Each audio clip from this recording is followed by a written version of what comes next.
you, sir. So there's really a lot of, I guess, back and forth within this market right now, which actually seems kind of placid. The S&P, 2% off its high, no big deal.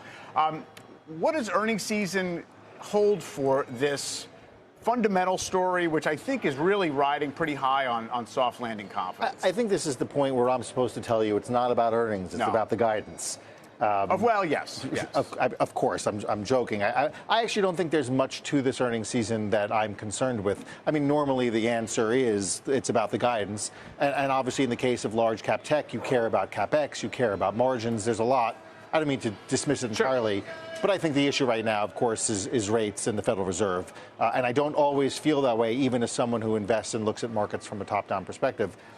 We have the Fed meeting in 2 weeks, and I think how they characterize the environment in front of what we assume will be a rate cut in September is every bit as important as what's going to happen in earnings season, with the caveat, again, that large cap tech, CapEx margins, et cetera, are going to be crucially important. Well, what about the market behavior in the last couple of weeks indicates which way the market's leaning? In other words, have we basically priced in 100% September cut, 100% they're going to stick the soft landing, and therefore the direction of surprise is in anything that deviates from that, or we have a cushion? That's probably right. Listen, it's hard to look at the level of credit spreads, it's hard to look at valuations and not assume that they're telling you the market thinks that we're more or less going to stick this landing. And I'll repeat my long-held view that it is not a soft landing until the Fed has actually reduced interest rates and the economy and markets have been able to sustain that move.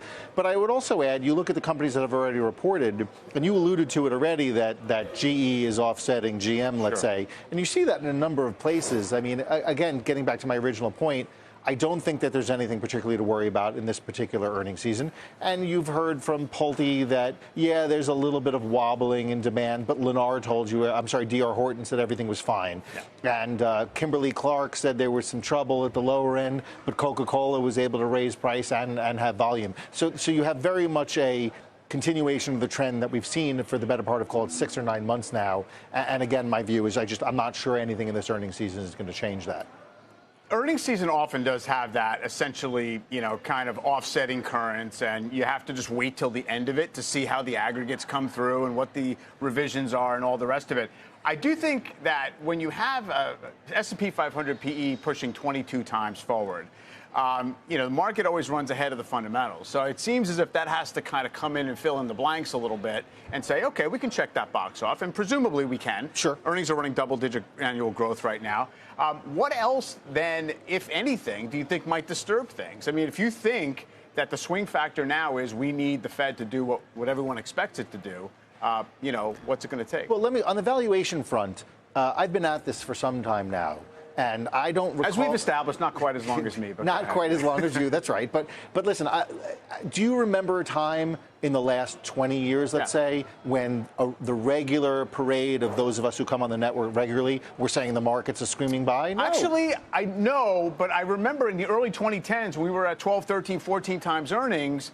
People were like, that's fair. That's what it should be. It's fair, but there's a lot of uncertainty. Because we were waiting for the shoe to drop, and every rally was a fake out, and certainly pre-2011 and around that time frame, new lows were always just around the corner, and so even at fair value, the market wasn't screamingly attractive. So I don't know that, listen, 21 times is obviously not as cheap as 15 times, but right now I think the earnings in the market backdrop is justifying those high levels. Now, that said, to your point, if something changes narratively, and in my forecast horizon, I do not have that. But if something were to go awry, the weakness we see in the labor market spreads out, or the weakness we see at the lower income consumer starts to spread to the middle or upper income consumer, then sure, we can have a conversation that certain pockets of the market for sure are too richly valued, credit spreads too tight, et cetera, et cetera. But that's not what we're seeing right now. We're seeing a deceleration from unsustainably high levels of growth in the third and fourth quarters of last year, back to something akin to normalization. The CRE troubles, which we were told were imminent, have not come to pass. You had Fifth Third reported, I think it was. M&T Bank is back to pre-SVB levels. I'm sorry, it was Zion that reported. CRE is 3% of their loans, so not insignificant but not meaningful. But they're back to pre-SVB levels, and you mentioned in the intro the KRE. So all the things that you have worried about, justifiably so, have not come to worst case outcomes. So what you're left with is an economy that continues to grow, corporations that continue to manage the environment very, very well, and a market that's reflecting that, again, in its elevated valuations. But again, as long as something doesn't change on that front, no great rocket scientist statement, but as long as nothing changes on that front, I don't know why I would be any more scared tomorrow or the next day than I've been over the previous, say, 3 months.